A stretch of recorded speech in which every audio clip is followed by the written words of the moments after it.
what is the truth about reality? Now, it would of course be philosophically and logically dishonest and non-rigorous for me to answer this question without first addressing the question of what is the truth of God. And the reason for that is because God is the ultimate reality and is the source and soul of all of existence, and therefore any question relating to the structure or dynamics of reality will ultimately have its soul and source in the ultimate basis of existence, which is God. And there are many different definitions of God. Bernardo Castro makes this point satirically. He says there are 8 billion definitions of God. There are as many definitions of God as there are people, but that only furthers the point that for the logical explication of theism, there needs to be a rigorous definition of God, right?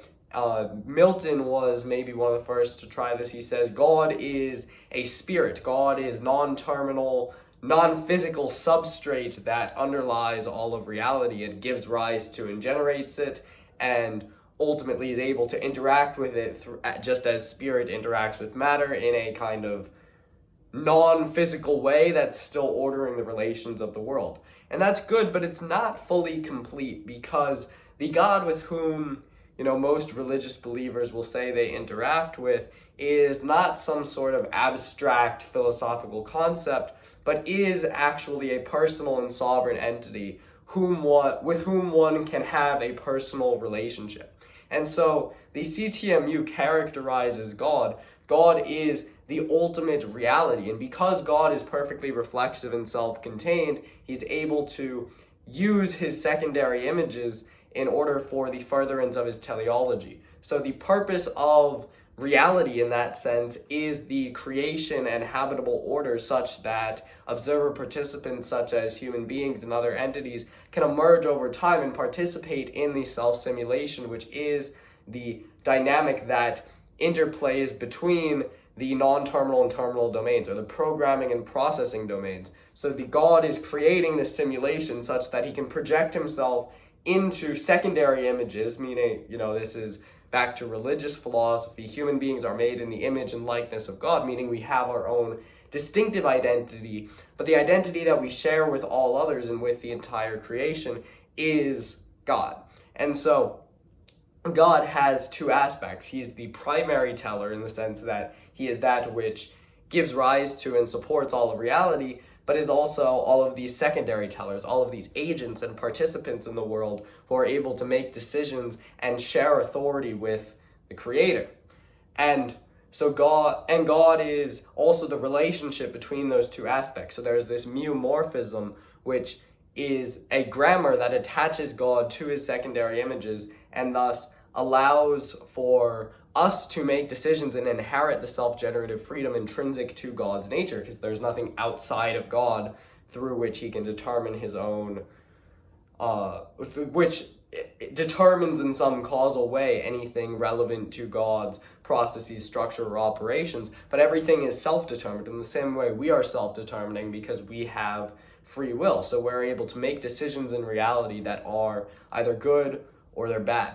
And so God has this triadic aspect where he's the primary existence, is secondary agents, and then the relationship between the two. So at the one end of the mapping, God is entirely abstract and is the infinite source of existence, let's say. But then at the other end of that mapping, God is defined on his relationship with each of his individual secondary images. And so the way that we experience God in the world is fundamentally personal. It's that which guides us into better and better love and unity over time, because that is the expression of God, is that if we all share an identity, then what guides us into unity is the Spirit of God manifesting itself through that meomorphic mapping, channeling itself through what religions have conventionally called the Holy Spirit, and then that receives that into us, and then we have the capacity to make moral action on that basis. So that renders man a participant, not only an observer, in creation, that we are actually part of the unfolding structure and dynamics of reality. John Wheeler pointed this out in his idea of the participatory universe, is that with the findings of quantum mechanics, which him and DeWitt and many of the other physicists of his time were making, is that we are actually not only, when we observe a quantum event, not only find its state and its position and momentum, but are actually, reality is adjusting on the fly to our observer participation. So he generalized this to this idea of he generalized quantum measurement to this idea of observer participancy, is that we are participating somehow in the quantum information that we perceive. So John Wheeler, his idea is that observer participancy gives rise to information. So there's this information which is the substrate of the universe. The universe is a self-synthesizing information system, which then gives rise to the laws of physics to parse through this information. And then those laws of physics are parameterized in order to give existence to life and consciousness and that which is able to recognize and participate in the structure and evolution of the universe. So it's a closed loop that leads to the emergence of secondary tellers.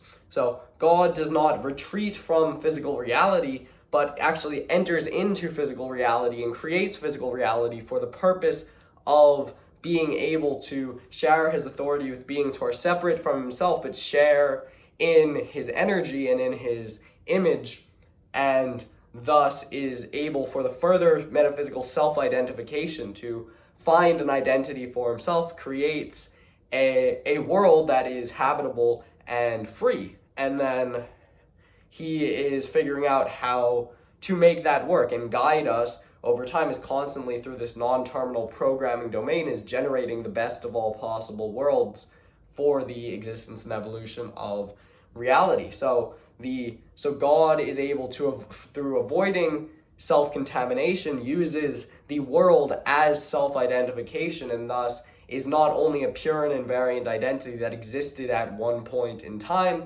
but distributes over all of time through this distributed creation process, wherein the universe is infinitely and recursively acting upon itself for the further self-identification of God, who is defined technically as the global operator descriptor, meaning all operations and descriptions within reality, meaning what's mapping between physical and mental reality, are occurring within the global mind of God.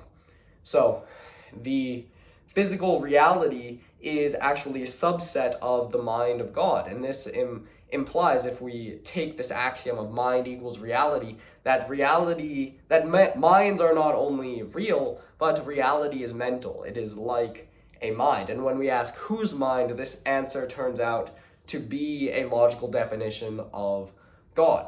And so God's mind, we are attached by a secondary image to God's mind and are thus able to participate in the world and provide information to the overall reality system. And the way in which we do this advantageously, meaning where in this spirit of love and unity, where we're able to make good decisions on behalf of the whole and then come together and create positive experiences for other human beings, that is called teleology. That is the end and purpose of human existence, because that's what is trying to do.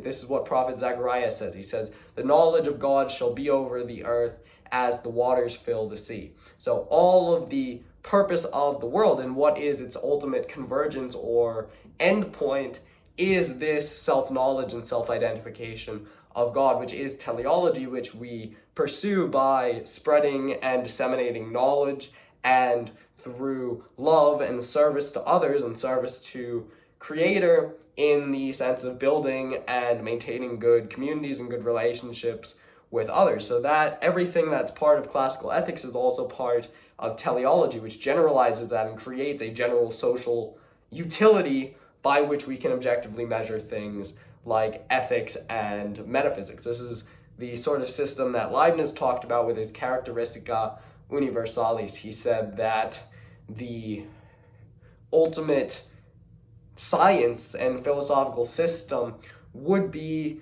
a system in which we would be able to perform analysis and geometry in the same way that we in the past we could perform metaphysics and ethics in the same way that we used to perform analysis and geometry. It would be a very objective thing, and we'd have this unified language through which we could speak about such things scientifically. And this is what the CTMU brings to bear through this, reviving this ancient idea of teleology, which has been a dirty word in academia. And so God is constantly identifying and constricting himself to more refined levels of his existence for the further self-identification. So you can think of the world as the sort of local confusion or local, forgetting of God's ultimate identity, and then projecting into secondary images who don't. God is anonymous. God is not writing his signature on the world saying this was made by God. But if we enter into that and have good relations with one another and love our neighbors as ourselves, and take metaphysics and philosophy seriously, we'll be led to the conclusion, and it will enter into our minds that the existence of God is a logical necessity. So the reality is structured in such a way that it is necessary to come to this conclusion. So God is defined through this CTMU meta-religion as the ultimate reality. And intelligence and reality cannot be separately defined. So God ultimately is both reality and that which recognizes reality, making God a divine mind which is recognizing and creating itself, and thus forms a closed descriptive manifold which describes and creates the universe and gives rise to everything in existence. Maybe you could say that, as in classical metaphysics, is the source or plenum of all of existence, the infinite source of everything from which all of material reality springs. And so reality is that, Chris Langan says, reality is that which is recognized by intelligence, and intelligence is that which is recognized by reality, is the faculty by means of which we recognize and partially control reality. So God is recognizing, controlling, and then being recognized by reality, and this forms a loop which is the constant, explication of God's unfolding identity.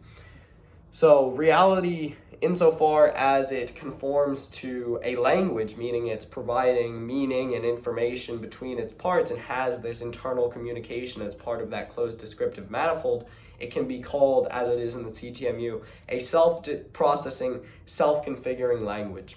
And that means that it is a self-defining entity, and through the process of reality and creating all of these conscious agents and the process and unfolding of the universe and of cosmic and biological evolution, it is defining its own identity through that process, and it's not separate or pure and invariant or somehow hovers above the material reality, and God either temporally intervened at a certain point to create the universe or is entirely separate from the universe. But actually the two things are quite interrelated. God and the universe are not as easily decoupled as they are in certain strands of dualistic theology or theistic personalism. And so God is, in an ultimate sense, as Thomas Aquinas says, is ipsum esse subsistens, is the sheer act of being. And being is not just a static state, but is the process by which reality recognizes itself. So that means that it has to possess the property of intelligence in order to define itself and to recognize its own contents, and it has this distributed form of generalized cognition which applies to every point and instance in the universe and forms this overall manifold, which consists of what's called intelligent energy or telesis, which is able to build itself and direct its evolution creatively. And that mathematical structure, which is called the conspansive manifold, which consists of all of these points and instances, just not only its evolution is the same as reality itself, and it is essentially its self-description is the same as reality's evolution. So the point of this is, just as in the Kabbalistic tree of life, God in an ultimate sense is Ein Sof, is without a limit. There is no constraint to God's being. He's entirely free of informational or syntactic constraint, is light without limit, and never-ending light.